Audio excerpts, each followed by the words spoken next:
Hey y'all, Crystal here. Today we are working up a swatch of the bead stitch. We'll need to start with a row of single crochets. So I'll begin with the slip knot on my hook. We need an even number of single crochets, so I'll make a chain that is an odd number since I'll be skipping one as a turning chain. So you can chain to any odd number. I'm going to skip the one closest to the hook and single crochet in the second. Then I'm going to continue to single crochet in each chain across.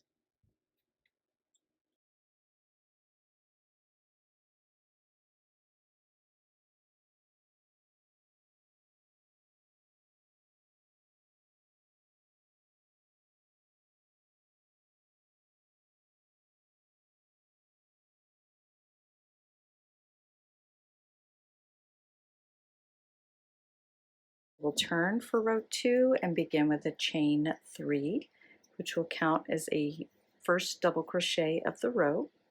And then we're going to work a bead stitch in the next stitch. To do that, we're going to place a regular double crochet,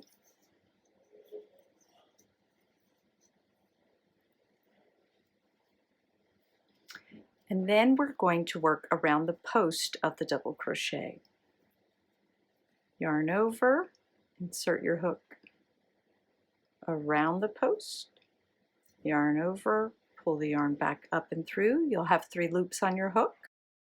Yarn over, insert your hook from the front around to the back, yarn over, pull that up around. Keep it loose so that you can pull yarn through in the end.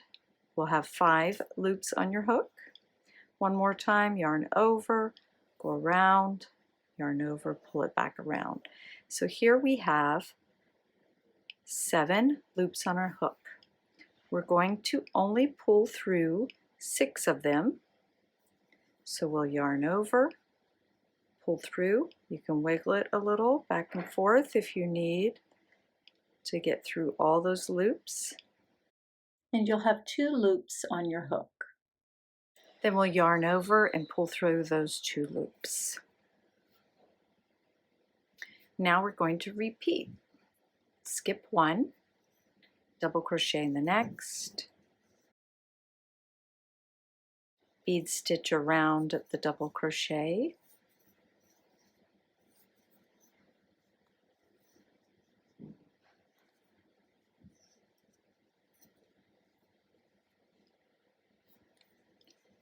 skip 1, double crochet in the next,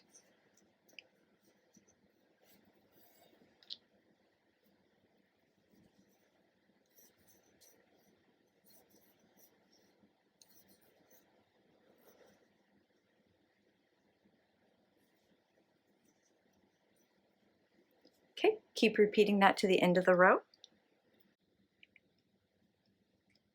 Okay, when you get to the end of the row, there are 2 single crochets left. You're going to skip 1 and double crochet in the last stitch.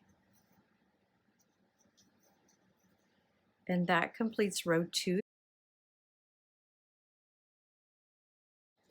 Then you'll turn, chain 1, and we'll single crochet in each chain, in each stitch across.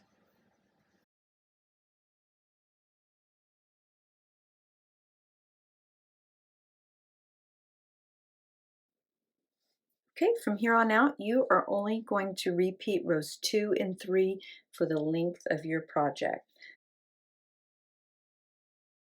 And you'll want to finish after a single crochet row, and then you can cut your yarn and weave in your ends. This makes a gorgeous fabric. I hope you enjoyed this tutorial. Thanks so much for joining me.